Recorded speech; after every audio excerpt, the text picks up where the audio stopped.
Hey, we're back in the ciKitchen, sharing and inspiring heart-healthy food in the ciKitchen is our guest dietitian today. That's right, Kristina Adams Smith, registered dietitian and director of the weight management and wellness programs over at Sarah Bush Lincoln.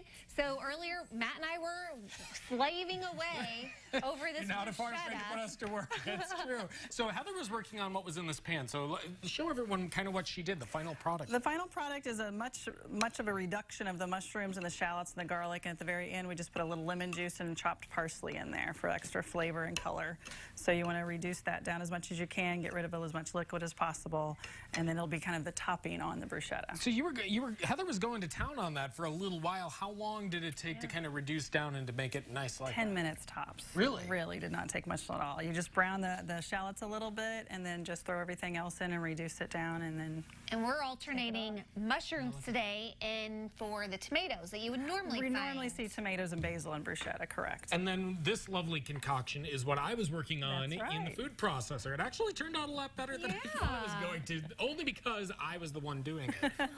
Under your strict supervision, though. So what went into this? So this was the basil, the kale, the olive oil, and then of course Parmesan. Walnuts we chose instead of pine nuts. Yeah. And then a little bit of lemon juice as well. Love that. All right. And you said it tastes kind of better if you let it marinate and kind of meld overnight. Correct. If you let it sit overnight, all those flavors come together, and it's a little bit moist when you first get done making it, so when you let it sit too, it kind of gels and thickens up a little bit. Everything gets soaked in. So now over here, does the bread we use matter when it's coming to heart health? Yes. If you've ever bought baguettes or French bread before, it's typically a white bread. So to make it heart healthy, they do make baguettes that are whole wheat or whole grain that you can get. So that's exactly what we did here. Brush just a little bit of olive oil on them, threw them in the oven to toast them. And then we use goat cheese on here. So another spin on the cheese, which bruschetta typically doesn't have cheese, but I have seen it with mozzarella, which you could easily do here if you're not a fan of goat cheese. You can do feta cheese even. Something fairly mild. You don't want something to really overwhelm all the flavors because there's a lot going on in this dish. Yeah. And then we have here on the plate the final product. So bread down with the goat cheese, and then the pesto, as Heather's doing, and then you'll put a little bit of the mushroom topping, and I can't forget my favorite best friend. It is Heart Healthy Month, so this is my true love, is balsamic glaze, or balsamic reduction, if you want to call it that. This is a store-bought brand, so it does have a few other ingredients in it. They do use grape in it as well. If you wanted to make your own, it's super simple. Just reduce down your balsamic vinegar till it's really syrupy, and you've got your own balsamic glaze at home. Yeah, so over the stove, like in a pan over just over the stove, correct.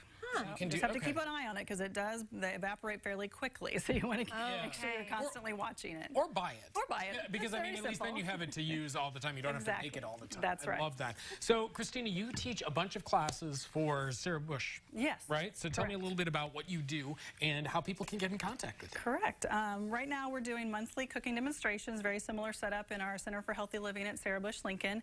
The next one is going to be on Monday, February 20th. The next one will be March 20th. Okay. And we just do different topics to kind of exactly show what we're previewing here is how to cook heart healthy or cook healthy in general and make some simple changes to not make it too difficult. What do you tell people who say or are thinking to themselves sitting at home on their recliner watching this saying, I don't want to eat heart healthy?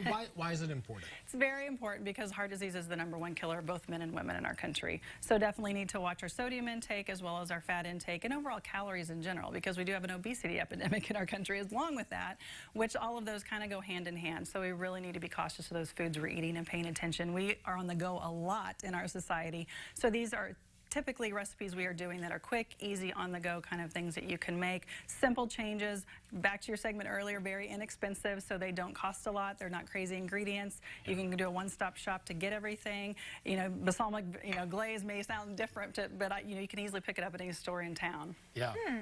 So I'm still trying to wrap my head around that we are using mushrooms instead of tomatoes because to me, tomatoes are just as healthy as mushrooms, they are. Right?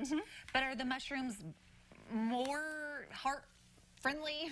I don't know. I would say they're pretty equal in that because obviously the tomatoes have the lycopene in them and those are having cancer prevention properties, but they definitely have a lot of nutrients in them that can make them heart healthy as well. This is just the blend of the flavors. You could easily do a tomato base if you'd like instead of mushrooms for sure.